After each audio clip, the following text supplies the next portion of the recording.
Welcome to the Couchboard podcast, where we naively discuss anything and everything for your scrutiny and enjoyment. I'm here with Jordan and Max. Say hi, boys. Hello. Howdy, howdy. Today we discuss bathrooms, habits, etiquette, tips, and tricks. But first, what's going on? It's just funny. All right, what's new with you guys? Nothing. I don't know. Jordan's up first. What's up with Jordan? He's got some weird giggles over What's there. up with Jordan? I'm just in a giggly mood Say the word today. bathroom and you can't control yourself. You're like a 5-year-old. He said bathroom. No, let's see what has been going on. We've been watching a lot of Seinfeld, as always. Where are you at? Up to season 6 now. What was a good one that we just had? It's a good season. Season 6? Yep. I feel like you're getting into like the territory of Seinfeld where the show like takes like a noticeable, it goes down like a noticeably different path in the sense of like the first few seasons truly feel like a show about nothing. Like there's nothing really especially crazy or anything that happens. But as like the show goes on, like the premises can get a little bit more outlandish. And I'm not saying that's a bad thing. In fact, I like some of those last seasons quite a bit, but it does seem to get a little bit more and more preposterous as the show goes on. And the formula becomes a lot clearer. True. Yeah. We just watched the one where they go up to the Hamptons. Oh, yeah. And Kramer gets the lobsters and all that. And yeah, you can kind of start to see, oh, okay, Kramer's going to get in trouble. I mean, he shouldn't be pulling lobsters out. But always a good way to wrap up with George feeding The lobster. Jerry's girlfriend scrambled eggs. Is that? I feel like that's one of the darkest things George ever does. It's pretty messed up. It is pretty messed up if you think about it. I mean,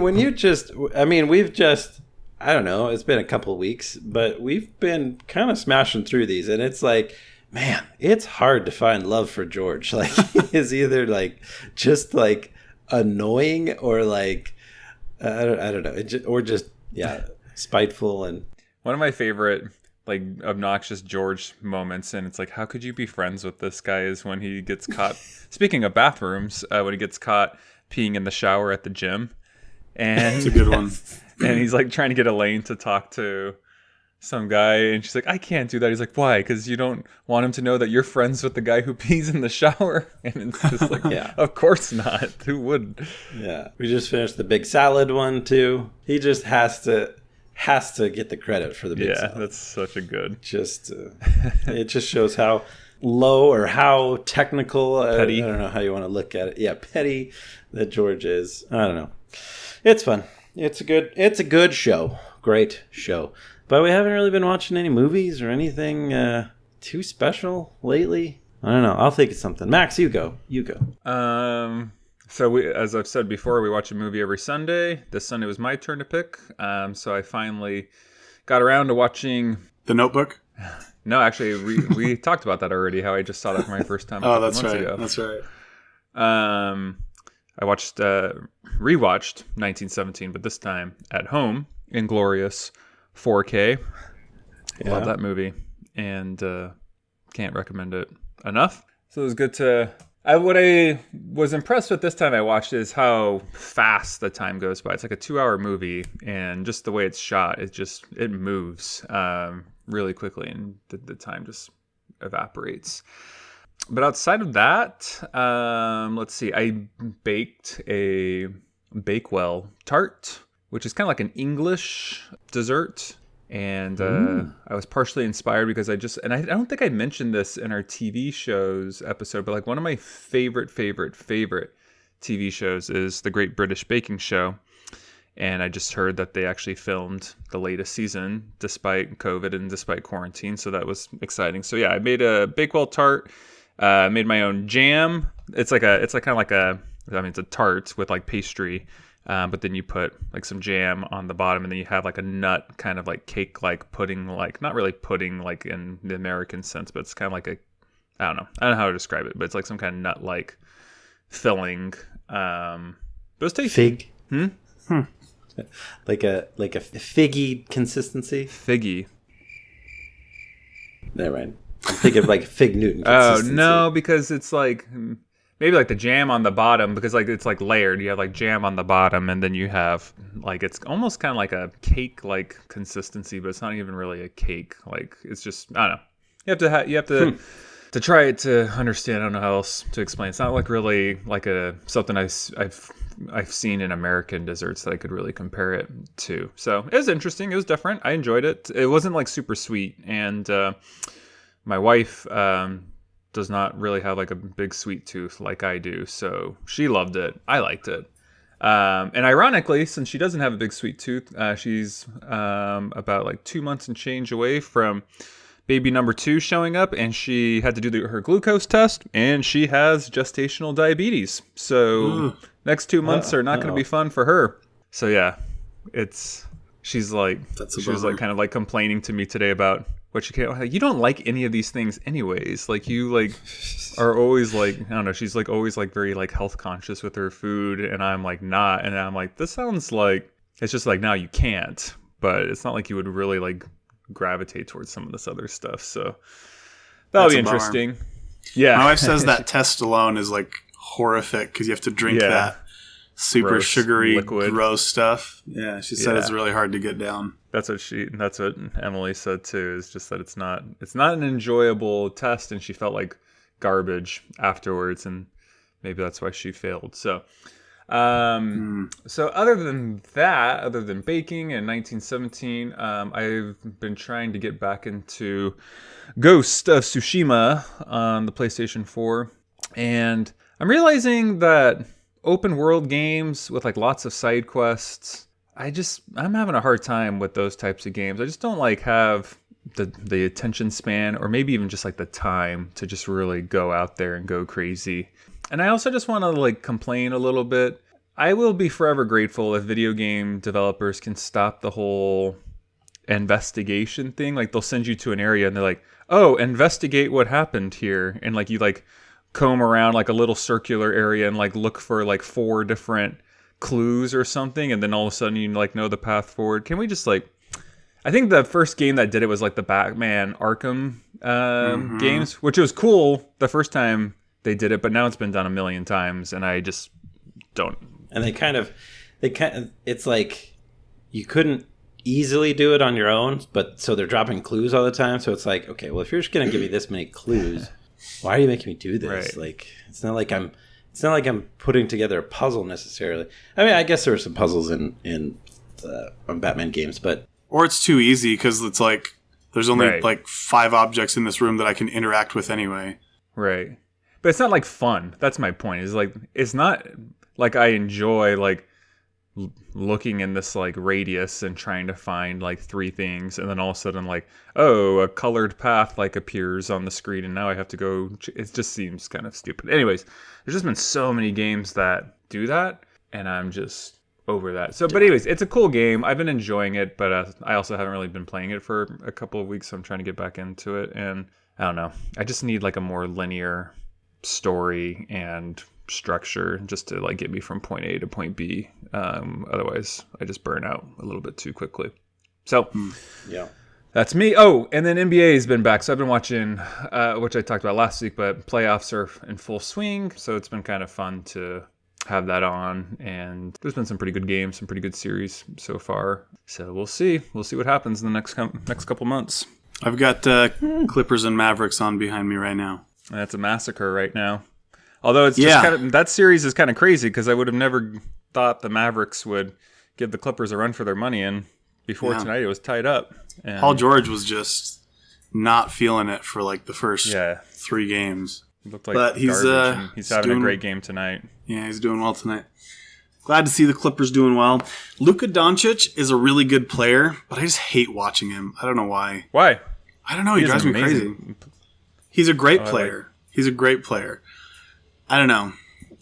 What's not to like about him? He's like a pretty classy guy on the court, and I'm sure he is a classy guy. He kind of seems, maybe it's just this series because everyone's kind of whiny in this series, but he kind of seems like a baby in this series. I haven't watched him play much. He does complain to the refs a lot, it seems. At least from what I was watching tonight, he was complaining to the refs over everything. I've watched most of this series, and he's been a baby kind of the whole time. But he's definitely good. I just feel like he's not very fun to watch. I don't know why. He gets the ball and I'm already bored. So, yeah. I mean, I feel like he tries to draw a foul as often as he does get a shot, which I understand is smart and makes him a good player, but it's not super fun to watch. But that's just my opinion. But glad the Clippers are doing well. Pulling for the Clippers to take I wouldn't the whole say they're thing. doing well. Well, They're in the playoffs, but they haven't. They've dropped 2 games. They're the 2 seed, and they dropped 2 games to the 7th seed. So they have not been playing well. But Paul George was not on his game, and it looks like he's getting his swag back. So I expect them to do better going forward. Yeah. Other than that, haven't been doing much. The Batman trailer dropped, and I think it looks good. I don't understand how you could have superhero fatigue and not have Batman fatigue, because holy cow, there's as many Batman movies as there are Marvel movies, and it's just Batman. So yeah, but Batman is the best superhero. I think it's the easiest. It makes the best. It has the best translation to the big screen. At least that's just my own opinion. I think it's a good transition to the big screen, and I would also say the Ben Affleck versions of Batman absolutely do not count. They're just not good movies. Well, they weren't. Is anybody watching those movies? Does anyone go, hey, you know what I want to watch tonight? I want to watch Batman versus Superman. What a great movie. Let's pull out Batman versus Superman. I just did this last weekend. It's not as terrible as it is. It was, compared to the Christopher Nolan, Christian Bale movies. There is I will watch those movies any day, a million times more than I would ever want to watch Batman versus Superman. but it's also a different story. I mean, it's hard.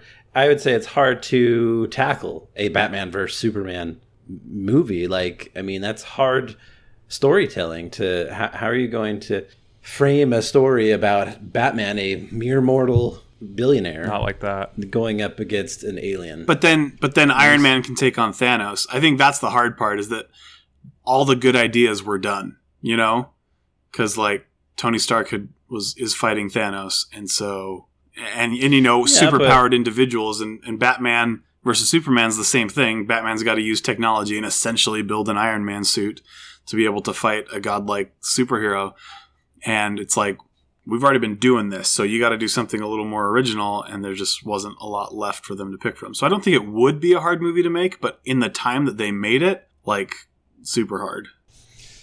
Yeah.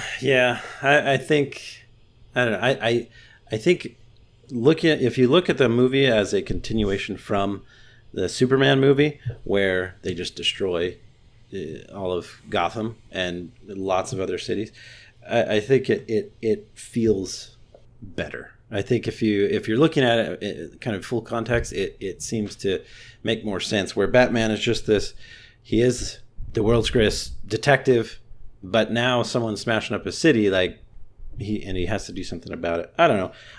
I don't think it's certainly better than Suicide Squad. Let's say that. Yeah. But I don't think there's no question. I don't think it's Not much is worse than Suicide Squad, except for The Phantom Menace. No, definitely not. I will watch Phantom Menace before Suicide Squad. Not me. Although the new Suicide Squad might be good. I'm optimistic to see what James Gunn can do with that movie. Yeah, it'll be interesting. I think it'll be good. And just to the idea of how many Batman movies there have been. I mean, he's definitely the most beloved DC character. I mean, it'd be hard pressed to find a Marvel character that has such love behind him. There's loved characters on the Marvel side, I but agree. Batman's definitely just revered. I mean, he's God status. Yeah, not even just there's been so many iterations of his story, and and people just continue to read it and just eat it up. And yeah, I mean, there's Marvel characters that we all love. I mean, I think Spider-Man would probably come up towards the top as far as Marvel characters are concerned. But yeah, hard to. And I don't know. For me, I just don't feel like there's really. Maybe there have been a ton of Batman movies. I mean, I feel like the original Batman, Batman Returns, Batman Forever, Batman and Robin. I just feel like for whatever reason, those movies seem, even though they really it hasn't been that long, but it just feels like a distant memory. And so then there's been the Christian Bale franchise, and then there's been the Ben Affleck, which again, I can forget about that one. But the Ben Affleck was really just Batman vs Superman, and then Justice League, and then he was. I mean, yes, he was a character, but it was about the group as a whole. So I get it. It is silly. I mean, it is essentially the same as, oh, here's Tobey Maguire Spider-Man, here's Andrew Garfield Spider-Man, and here's who's his face? Holland. Tom Holland. So it's like, yeah, there's been a lot of Spider-Man, and a Spider-Man cartoon thrown in there too. So it's like, yes, there's been a lot of those as well. But that's even over like a shorter period of time to me versus. Yeah. Oh yeah. And Batman, like the Batman movies, like they seem like the Spider-Man, like especially when like Andrew Garfield showed up, like they really like the first Spider-Man movie of both of those franchises was like very similar. Like you watch Uncle Ben die, and it's like, okay, like we've seen this story before. And whereas like I don't Batman, know what it is with the villains having voices in their head that talk to them. It's like we did that for every Spider-Man villain, literally every single one until true. Tom Holland. I'm like, stop it already! Holy cow! But on the Batman side, how many times have we seen his parents die? Like That's true. We've seen it several times. Thousands of times. yeah, Even in the Joker, where Batman wasn't in the Joker. He still killed The Waynes. yeah, I guess that's true. But for whatever reason, like that's like a little bit more acceptable to me because it's a flashback and it's not like an actual event like in the main story of the movie, if that makes sense. Whereas like Uncle Ben dying is like part of the the storyline of so again, you're right though, it has been shown a lot of times, but this one again, like this new one, at least from what I was reading today, it sounds like it's like early on in Batman's career, but it's not like starting like at the very, very beginning, which is obviously different than the Christian Bale version, which I'm fine with. I mean, but that was one of my favorite things about the Christian Bale franchise was I really like seeing Batman come into the role of Batman. I thought that was really well done. But yeah, we'll see what they do. I don't really care either way, but watching the trailer, I was like, yeah, this actually could be pretty good. And I think Robert Pattinson's actually a solid actor. So it'll be interesting to see how he portrays the Dark Knight. Yeah. I think he'll do a good job. I think he's right. He's right in the. He's not too big. He's not like Ben Affleck, who's too big of a star, but he's also not too little of an unknown star that no one really wants to invest in it. So I think he's right in between, and I think that will help to. I don't know if he signed on for multiple films, but I think Probably. If they want to, I think it'll be a good fit for him for a while. I think so too. I think he'll do. And again, I think back, like it kind of reminds me of when they cast Heath Ledger as the Joker. It was just like kind of like it sounded like a weird. Like I remember there was a lot of people that were pretty upset about it, but I don't know. I think he's a skilled enough actor that it'll go well for him. And speaking of Robert Pattinson, I'm curious to see when I'll actually be able to go watch Tenet in theaters because he's in that. Yeah, supposedly coming out next month in the next couple of weeks. If they open up theaters in Arizona, I'd love to go see it. So we'll see. And feeding off of our AI conversation, I brought up Twilight with Robert Pattinson to my wife the other day. I said, hey, it's been a while since we've seen Twilight. And then Roku, every time I turn it on, its advertisement Twilight. is Twilight. That's awesome. Every single time. That's funny. Like, ha! That's funny. Interesting. Stephanie Meyer's writing more books. More Twilight books? Oh, really? Yep. I just saw that announcement. Is that kind of like sad? Like, it's like, oh, none of my other book ideas are getting any traction. I guess I'll just go back to Twilight and... Yep. I would do it. Did either of you guys ever get around to reading the new Hunger Games book? I haven't read it yet. No. I've heard good things, but I'm also not especially interested in it. Yeah, I'm still working through The Martian, and then Rhythm of War comes out in November, so I got to keep my schedule open. I'm still reading Red Rising, and then I want to read Ready Player One because I saw that there's Ready Player Two coming out at the end of the year. which I really want. I've heard really, really good things about Ready Player One, and it sounds like a book that I would like because I'm kind of a gamer / nerd, so it sounds like it was written for me. But I saw the Steven Spielberg movie, which was fine, but it also wasn't like super great. And I also have like a really good memory with movies, and so I'm just like, like how much am I going to enjoy the book if I remember, the storyline pretty well? The movie was not good, and I don't know. Based on all the reviews I've heard of the book is supposed to be phenomenal. So that's what I've heard. Yeah, but like the guy who does pitch meetings on YouTube does a really good one on Ready Player One that just demolishes it. Like, there's so much wrong with that movie. It was fun for like the first act, and then it was like, okay. Yeah, nothing seemed to connect. Nothing really like landed. Well, it just was getting old too, with all the 90s and 80s callbacks to these video games or movies and stuff. Yeah, I feel like I was taken out of the story because I was like, got to keep my eyes peeled for every Easter egg I can find. Yeah, I think I just had a bigger problem with how it looked. It just looked kind of stupid, and I just think it was too hard for me to get past that. But if I can rant for a second, I'm just tired of movies in Hollywood like really playing up the 80s nostalgia to like the 10th degree. It's like, can we just like not just like try and like go so heavy-handed with the 80s nostalgia? Like, I get it's cool, but it's been done to death now, and let's find something get back to the 60s nostalgia. That's what I'm waiting for. Wonder Woman 1984. nostalgia.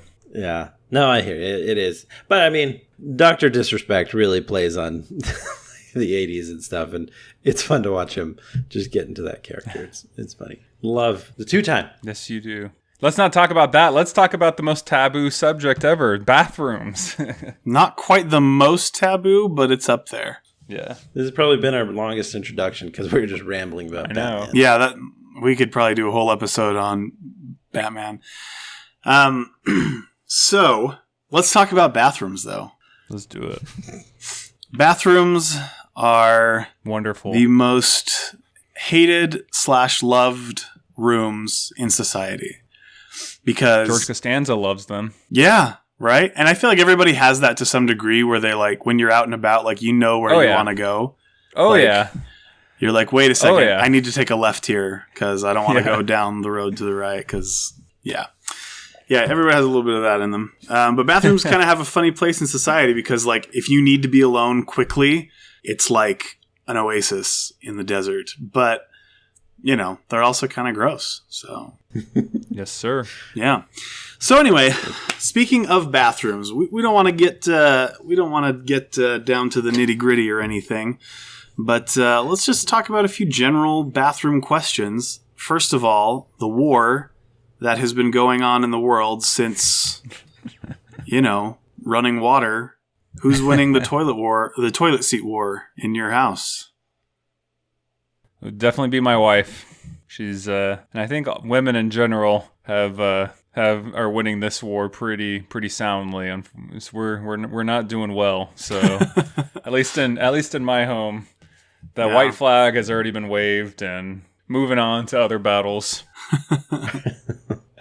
I mean, I guess maybe you could say I've been trained. I just never really had a huge desire to just leave the toilet seat up, So I don't know. I've just always put it back down, and hasn't been a big issue. It's when you have kids, I have to say you're a little more conscientious too because they don't pay attention to things. They'll just fall right in.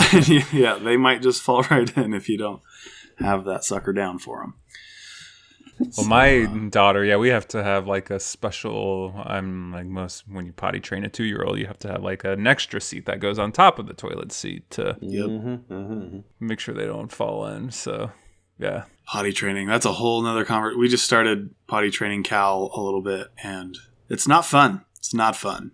It's not. Yeah. And my again, I've only done one, and I've heard that potty training girls is easier than potty training boys. But yeah, it was a pretty awful month. And I remember there were like times where we just wanted to like throw in the towel and just like, let's save this for another time. But like we just stuck to our guns and fought through it. And I'm like super glad that we did because like now it's like a cinch and it's working pretty well. But Yeah, there was like a good month where nobody was happy in our house because of potty training. Yeah, but it's so nice to not have to buy diapers anymore. So nice not to have to do diapers and like change them and You save money. all that stuff. Yeah. Yep, it's good stuff. But it's a battle. I've done a boy and a girl, and the boys are definitely harder. Really? Okay. Yeah. Well, Definitely. But it's not easy either way. So no. All right, another general bathroom question. The toilet seat cover, is it worth the hassle? Like the carpeted cover? Yeah, like that tissue papery, really loud. Oh. That you mean like in public restrooms? Yeah. Yeah, Oh, what did you think I was meaning? thinking of the carpety thing too. Can we talk about the carpety thing for a second before we talk about the toilet seat cover? The carpet top that goes on the toilet lid that everyone's grandma has? Yeah. With the matching carpet thing at the foot of the cutout, the throne, yeah. It just seems unsanitary, doesn't it? Like, does anyone take carpet cleaner to the tops of those toilet seats? I mean, you can bleach them usually, maybe. I don't know. Put them in the washing machine.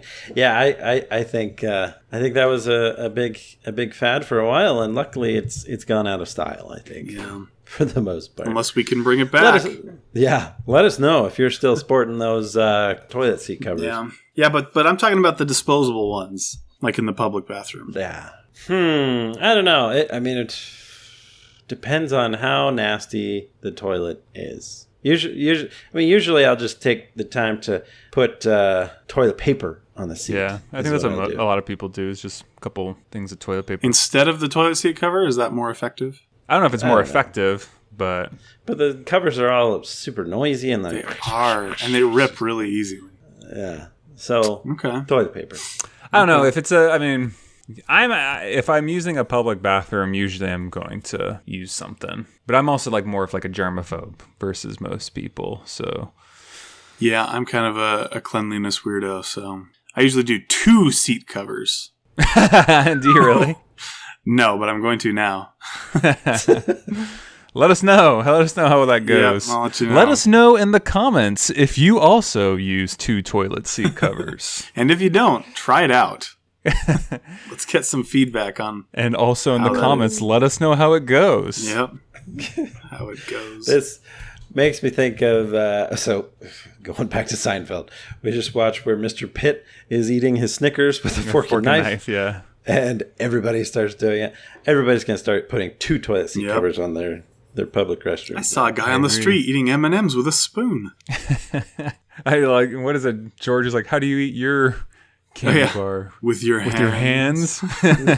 So good. So rude. I like the Jerry Seinfeld bit about like the toilet seats with like the coins embedded in them. It's like, I'm not, have you seen those? They're like clear plastic toilet seats, but they have like money in them, like coins and stuff. No, I've never seen You've never seen that? No, I have no idea what you're talking about. It's like an acrylic.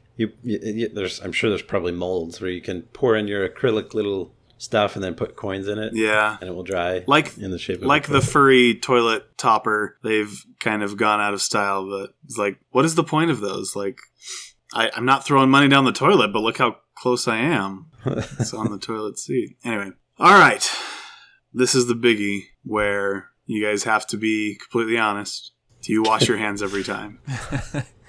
The last time I was asked this question was when I was like 15 in high school in my driver's ed class. And we had a cop in the classroom that day, probably trying to scare us. I don't remember. I feel like a lot of the cops that come to your driver's ed class like try and be funny and cool and tell random stupid stories. And I don't know if we really get anything out of having cops come to class, but whatever. We had a good time. Anyways, I went to the bathroom in the middle of class. I came back into the room. He's like, dude, did you wash your hands?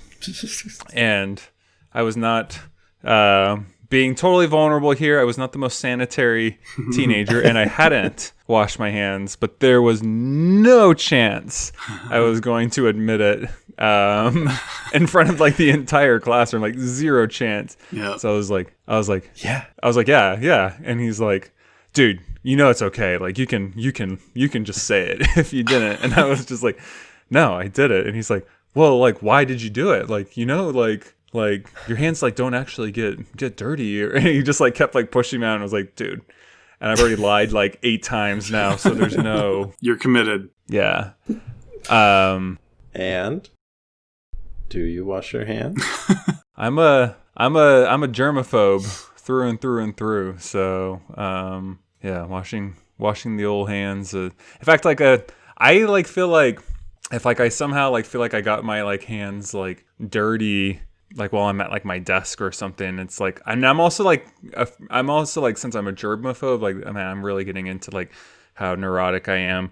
I'll like feel like my hands are dirty, and like I won't want to shake other people's hands because I don't want to get like my germs on them, and so like I'll have like this need to like go wash my hands, or I'll like purposely try and like avoid like shaking hands with people in those situations. So yeah, I'm crazy. I love my hand sanitizer. But I'm also kind of crazy like on airplanes where I'll prefer to use hand sanitizer for some reason on a plane versus using the setup the little faucet in the tiny bathroom. So you're afraid you're gonna get sucked out?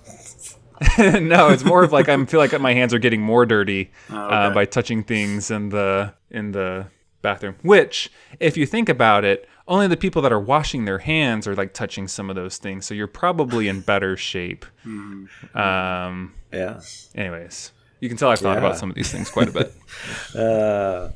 Yes. In public, anywhere outside of my home, absolutely. Yeah, I'll definitely wash my hands. I think it's offensive when you're like in like the bathroom and like some guy like just like uses the restroom and just like beelines right out the door. It's like, are you serious? Like, have you no self-respect? Poppy's a little sloppy. So I was thinking. Yeah.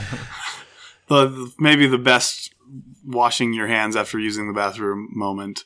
Yeah. When Poppy is making Jerry's meal, goes to the bathroom, walks right by him without washing. That's a good one.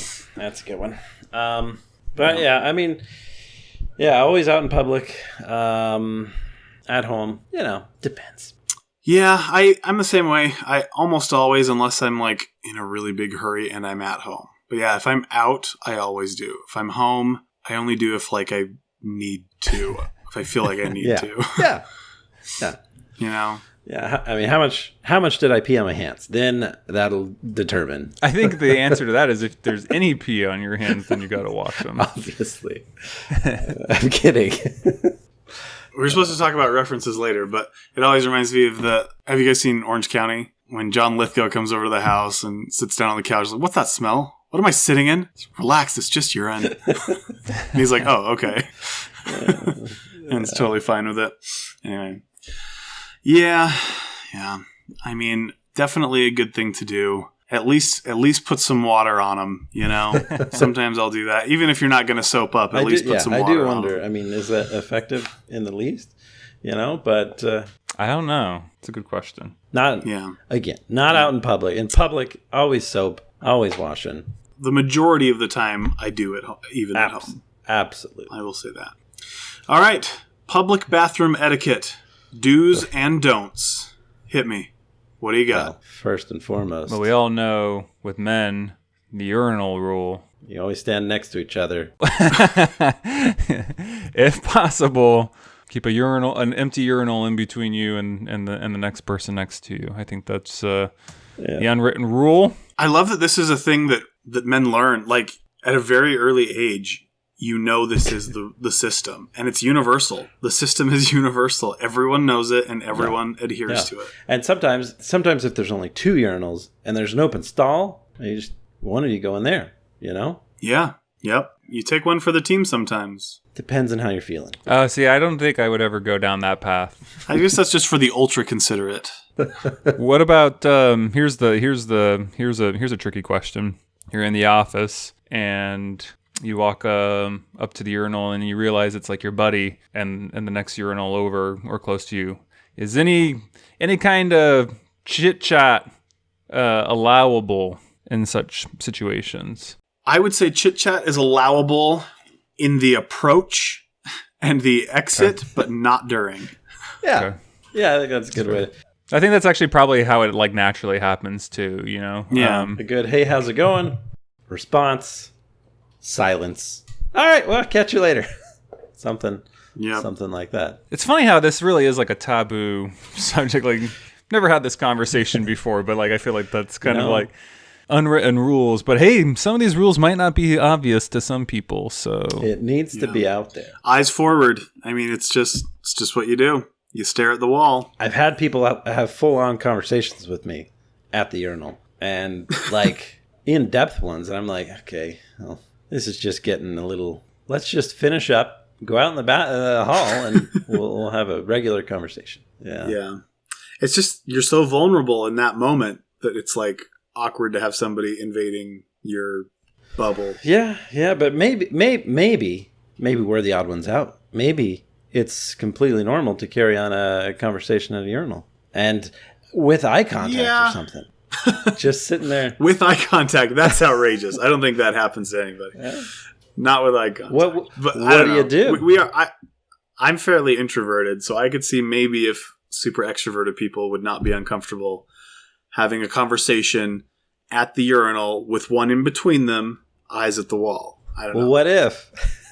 What if they're carrying on a conversation with you and they're completely staring in your direction, like right at your eyes?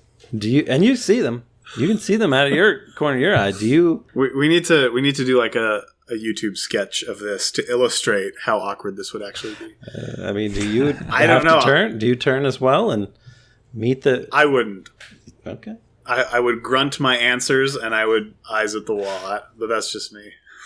Yeah. Well. Oh, this is a pet peeve of mine. Is when people are on might be TMI for some people, but when. Like sometimes when I like go in the bathroom, there's like guys that are like on their phones while they're at the urinal, and I'm just like, I don't know, I don't like that. It's just like, doesn't seem like seems like, come on, you can have 20 seconds away from your phone. Yeah, it's a little ridiculous. If that. Yeah, I agree. I think that's weird. I wouldn't call. Who would I call when I'm in the bathroom? Like, I wouldn't call not like somebody. They're calling. They're just like texting or like going through like surfing the internet or going through emails. But one time, there was a guy who was doing this, and he literally dropped his phone into the urinal, and I was like, oh my gosh! And again, you've already heard me talking about how I'm like a germaphobe. Like, I was like freaking out for him. Like, oh my goodness! And like, I just like. Did you ever put that phone to your face again? I know. Well, and then he like went over like to like the sink and was like washing it off with like soap and water. I'm like, dude, you need to go find like some straight up like Clorox wipes and just wrap it in a Clorox wipe blanket and let it sit for a couple of hours because, oh my goodness. But yeah, that was pretty. Okay, but I've been in the bathroom and people are like talking on the phone in the bathroom. Yeah. I'm just like, that's I outrageous. find that totally that's outrageous. It's totally ridiculous. Disrespectful. Yeah, like I wouldn't talk to my wife while I was in the bathroom in a public restroom. Who's it disrespectful to? The other people in the bathroom, or you're on the phone with? Both, but more to the person you're on the phone with. Yeah, I think it's just embarrassing. Another terrible work story relating to the bathroom. One job that I had, I remember like we were getting trained. I think we were like in training or something. And so, and it was a call center, and one of the women that I was hired with like needed to like transfer the call over to someone a little bit more senior. And she like asked the person she transferred the call to, she's like, oh, hey, like I was like kind of stumped on this and kind of confused. Do you mind if I just like hang on the line and listen to, how the rest of the call goes? And the person's like, yeah, that's totally cool. That's totally fine. But we had wireless headsets. And I don't know why she thought this would be a good idea, but maybe she just really had to go to the bathroom. But this confesses she went to the bathroom but forgot to put her headset on mute. And like the other person like came and found her, and they're like, "Oh my gosh!" Like, what do you do in that situation if you're like the other person? You just like, I gotta call you back. We'll call you back. I'm sorry. Yeah. Sir, ma'am, I'm gonna have to call you back. Like, that's just like, I don't know how she didn't get fired. It's crazy. I guess maybe. Did you see maybe that's not a fireable offense, but it's pretty embarrassing for the company. Once everybody started working from home, did you see that viral one where they're having the Zoom meeting and the lady took the computer without thinking, took the computer in the bathroom in the Zoom meeting? Yeah, and that was. Yeah, it's pretty awful. It is like kind of weird how like your brain just like goes into it just like goes into like a pattern or something. And it's just like, you're so used to like, being distanced. Right. Yeah. And you just don't really think about what you're doing, and it's just like, yeah, no, like yeah. It's pretty awful. That video is really, it's kind of sad, but it's funny. Like everyone's reaction is really funny. They just like try and move on, but some people are like, did that just happen? Anyway. Yeah, I wondered when people were sharing that video, I was like, oh, this is probably like not something that should be passed around, shared or something, or passed around. And I was like kind of surprised that like YouTube hadn't taken it down, because I remember when I watched it, I didn't even know what I was like. I didn't. You just know Zoom fail. You had no idea what to expect. I was like, oh, I'm surprised YouTube didn't take this down, or someone isn't in big trouble for posting that. Yeah, which I was also like kind of surprised. Like, I don't know. Like at my work, at least, I feel like Zoom calls like are I mean, at least not accessible to me. Like I couldn't go like find like a recording of like a random conference call or something like that. That's true. So I don't know. It's just weird. Maybe it wasn't real. Maybe it was all a big. Maybe it was a prank. Yeah, who knows? Prank. Just never. Could be. No. Could be. All right, lightning round. Logistics questions. Where do you store the plunger and/or toilet brush in your house? Next to the toilet. Like directly out in the open? It's kind of like tucked away, kind of like hidden. But yeah, it's not like in like a closet or anything. It's definitely okay. There's not really anywhere else to store it. And the kids don't end up playing with it. You don't have any boys yet. Yeah, that's true. Yeah. The plunger is in the garage, for sure. I just don't.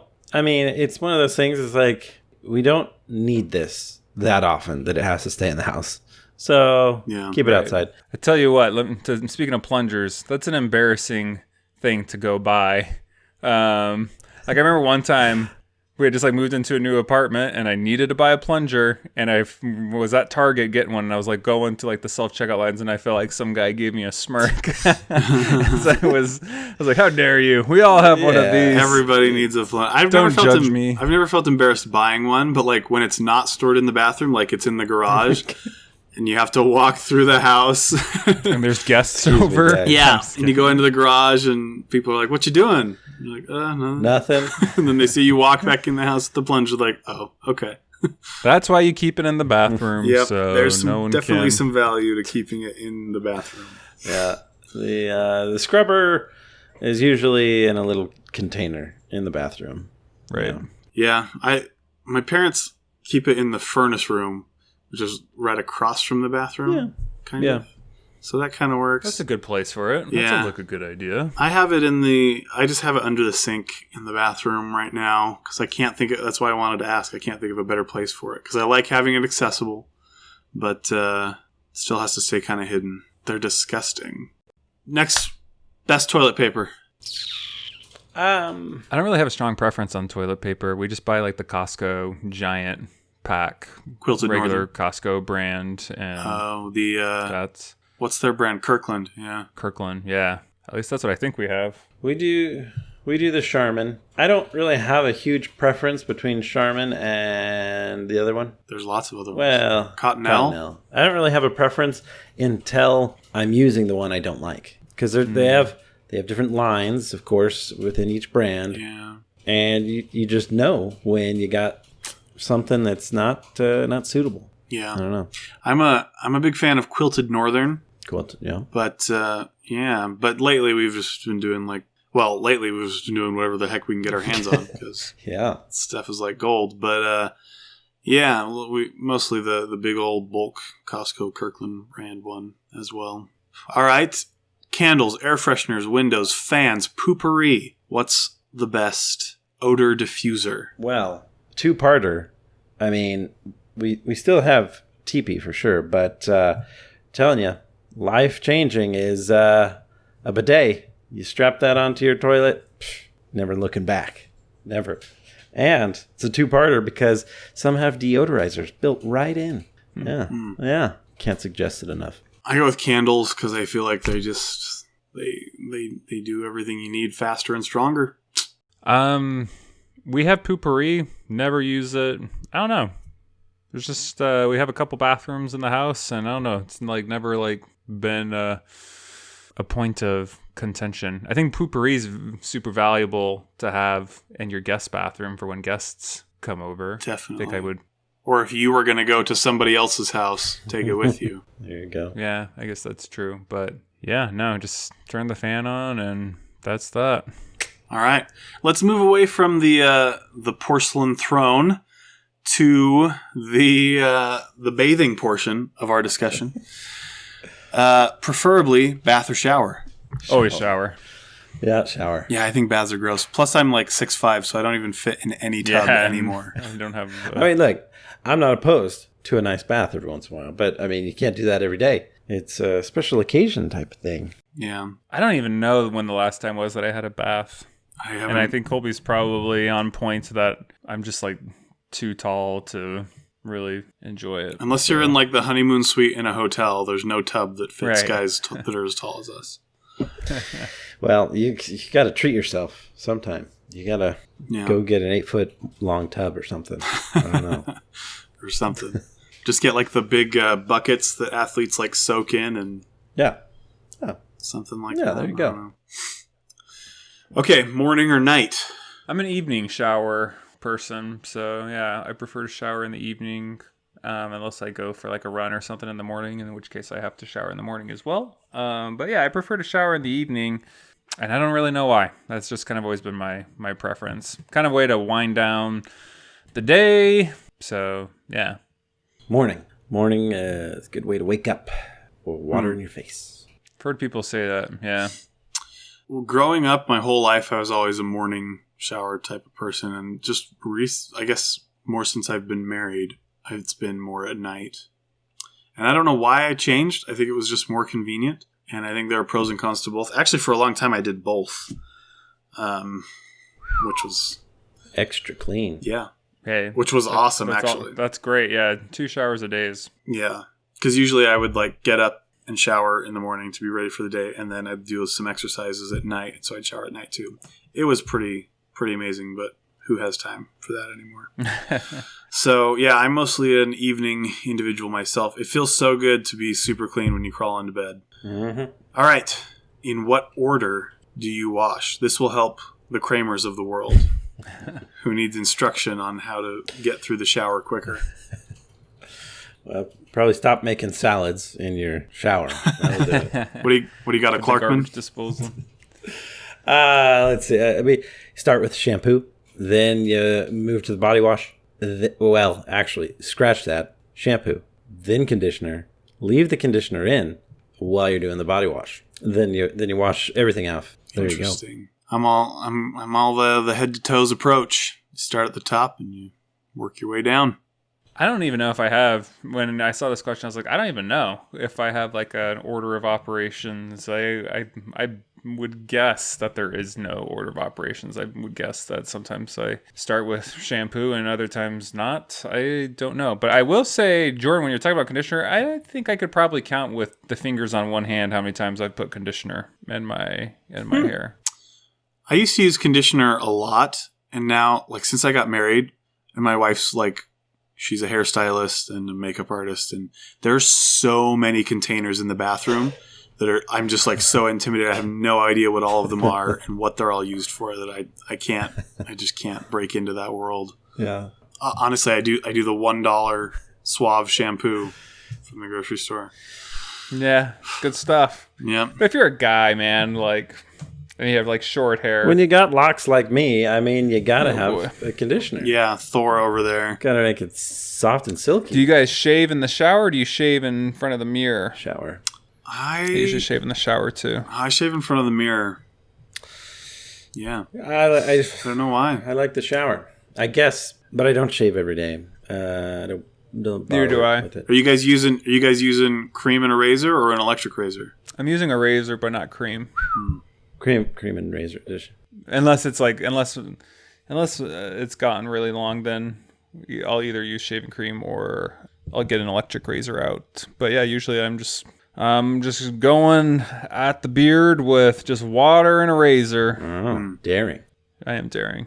90% of the time use an electric razor, so I usually just do it in front of the mirror. Yeah, makes sense. Have you guys ever shaved with just like an actual like blade? Like a straight blade? Yeah. Straight razor? No. No. After watching Sweeney Todd, it freaks me out. I know.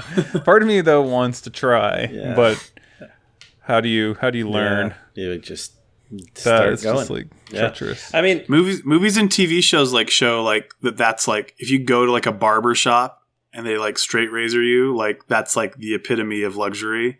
We should try that one day and test that theory. yeah. It just seems stressful. I've had a beard for years now, essentially. So every once in a while, I'll trim it up with the beard trimmer, but usually it's just once a week, maybe just shaving the neck down. I mean, there's not much to it, so it could probably look a lot nicer if I cared, but I just leave it. So yeah, but throw that somewhere into the order of operations there. But always in the shower. I feel like in the shower really opens up your pores a little bit more, lets you get a closer, cleaner shave. Amen.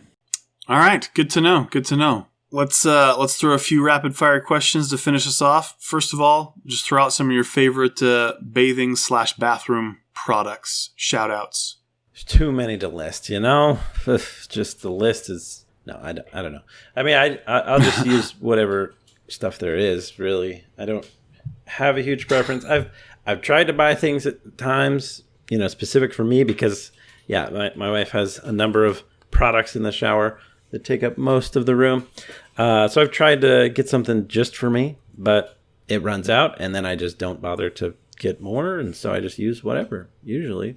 Men have skin too, Yeah.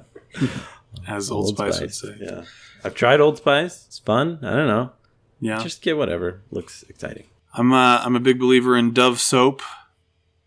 I was a Dial user for most of my life and realized that my skin was abhorrently dry for most of my life, and discovered Dove soap and have never looked back. It's pretty good. When we have that's the bar soap we usually keep on hand. Yeah.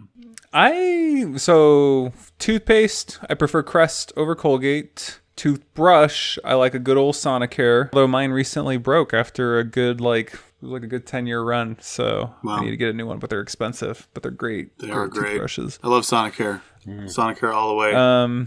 Crest. Yeah, Crest toothpaste. yeah, I like Crest toothpaste. And then for shaving products, lately I've been using Dollar Shave Club, just because it is really convenient and it's functional and it's affordable and it gets the job done. And every now and then, like, I've purchased like some other like hair products or shaving products or whatever from them because they have a lot of brands. Obviously, they're tilted towards men. Some of them I like more than others, but yeah. So that's what I do for shaving. And then for hair products, I mostly do. I don't. There's not a particular brand that I like. There used to be a Dollar Shave Club version a hair clay that I really like, but yeah, mostly I just do some kind of hair clay. And I again don't have a specific brand that I'm married to. Okay. All right. Let's see. I mean, a shave, I'll use Schick razors, whichever ones have the 5 blades. It's been good. I've tried others. Apparently, you're supposed to let your skin adapt to a new razor, but I think why bother a new razor if what you are using currently works? So I use Schick and some Nivea. Is it Nivea? Nivea shaving cream. Mm-hmm. That's just kind of the only things that I consistently buy. The rest comes and goes. Sensodyne toothpaste. Use that. Sensodyne's good stuff. Yeah, I don't mind Crest, but sometimes they get a little wild with everything they're packing in there. I don't know. It does something to my mouth. What else? What else is there? Don't really care about hair product too much. There's something from Walmart I'd get. I forget the name. I use the tea tree styling stuff. Comes in a little hockey puck. My wife gets it. It's good stuff. You should try it out. It's magical. Magic. All right. Last but not least, favorite bathroom moments from TV and movies. Oh, before we get to that, flossing. Oh, who does that? Just kidding. Me. I never really used to floss, but I have crowns now, and unless I want to spend another couple $1,000s to replace them, like they make it, the dentist and every dentist I've talked to since then have made a big deal, like, oh, you have crowns, make sure you floss, because apparently that can ruin your crowns. So I'm a pretty consistent, regular flosser, which reminds me, my favorite floss is, I think it's Oral-B Glide, which I've actually heard it's not good floss because it's it's like, it's not, I don't know how to describe it. It's like more of like it's a flat ribbon. Yeah, a flat, thank you. Perfect. It's like a flat ribbon and it doesn't hurt. Fishing wire. Yeah, versus fishing wire, where I hear like the fishing wire gets the job done more effectively than the Glide stuff does. But whatever, I'm gonna keep using the Glide stuff because I like it. I have to use the little individual flossers. I can't tear it off and use my fingers. Yeah. I can't do it. I'm not an animal, so I definitely don't use old floss. Yeah.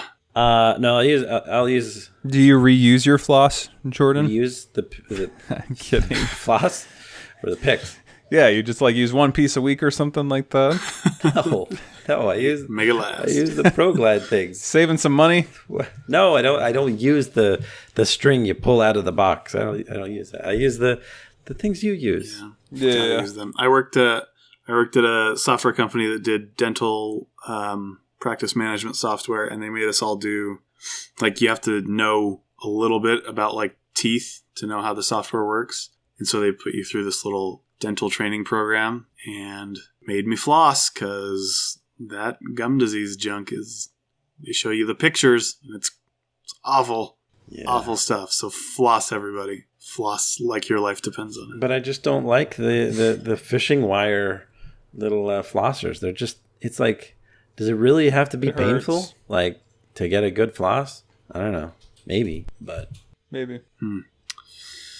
All right. Now, favorite bathroom moments in TV and movies. The only one that really comes to mind is Jerry dropping his girlfriend's toothbrush in the toilet bowl, and then he gets it out and then starts washing his hands immediately, and then he looks up and she's brushing her teeth with it, and obviously that causes relationship drama for them. So yeah, that's really the only memorable moment that's coming to mind. I feel like obviously Psycho. Psycho. That's a great classic. I feel like the first time everyone sees that scene from Psycho, they have like kind of like a weird like experience in the shower, like feeling like someone's like behind them or something. Yeah. Seinfeld has so many good bathroom scenes. So much good stuff happens in the bathroom in Seinfeld. Kramer needs to be more efficient taking a shower, so he goes and watches people. Kramer cooks in his shower. Jerry drops the toothbrush in. George knows where every good bathroom is. George has the handicap bathroom that's like amazing. And then like even just George takes his shirt off in the bathroom. Even just the little George gets fired for using his boss's bathroom. Yeah. Even the little ones where like Kramer walks into the bathroom while Jerry's showering and Jerry yells, "I don't want to live like this. Get out." Yeah. And like George goes to go to the bathroom and Jerry doesn't let him institute an open door urination policy. Right. Like, you must close the door. I don't know. Lots of good bathroom humor in Seinfeld. The only two I thought of were in a different direction. The last Mission Impossible, where there's a big fight scene in the bathroom, which is always... That was pretty great good. Fight scene. With, Superman. Yeah, with his face. Henry Cavill. Yep. I love that moment in the movie, which I think I like saw something where he like, you know, like after like the fight kind of like starts and then he like kind of like, he does that little like thing with his arms. Yeah, he did exactly what it's, but like I heard something like that wasn't like planned. Like he just like randomly did it. And then like, maybe I'm making this up, but I feel like in like the next take he didn't do it. Like, no, you got to like do that thing you did. And so like he had to like keep doing it. And I think everyone loved it because it just looks like, I'm going to mess some people up right now. There's a good bathroom fight in The Matrix, the original one, where Agent Smith beats up on Morpheus. Oh yeah. Yep. And then they kind of like, he like takes a corner off the sink with Morpheus's head. Yeah, that's a good one. Speaking of, do your second scene, Jordan, then I've got one more. John Wick and the first club scene. It's not exactly a bathroom. I mean, it's a locker room. That's a stretch, Jordan. That's like a spa. Come on. He's in a bathroom. There's toilets. There's a sink. And he drowns a guy. Yeah. I remember that. That's right. Did you guys ever see the movie Prisoners? No. Hugh Jackman. With Hugh Jackman. Have you seen it, Jordan? I don't remember. But yeah, he's basically he basically imprisons the guy in a bathroom, like in that old building. But yeah, because like I think he has them like contained like in the shower. But I just remember that scene where he's like interrogating the guy and he has like a hammer and there's like a sink in the wall and he's like smashing off pieces of the sink as he's interrogating him, and that was super intense. Go watch that movie, Colby. Okay, that's a good Prisoners, will do. There's one more I have to mention. I'm not a huge fan of Friends, but I do remember the one where Ross wears the leather pants and then he goes to the bathroom and they're so tight he can't get them back up.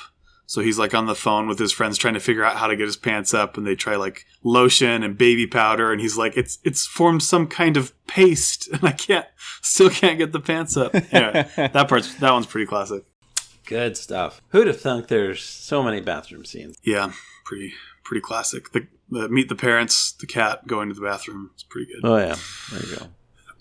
Anyway, this has been Bathrooms by the Couchboard Podcast. We hope you've picked up some tips and tricks that you can try on your own. Let us know in the comments. Let us know if there's any tips and tricks that you have that we should try. Anyway, thank you for participating and listening. This has been one of our sillier subjects, but it's been fun. It's been informative. Anyway, follow the Couchboard. Listen to us anywhere you can find podcasts. Follow us on Instagram, Twitter, YouTube, all the things. Send us an email at thecouchboard@gmail.com. Bingo. And yes, that's it. We'll see you guys later. Bye. See you guys.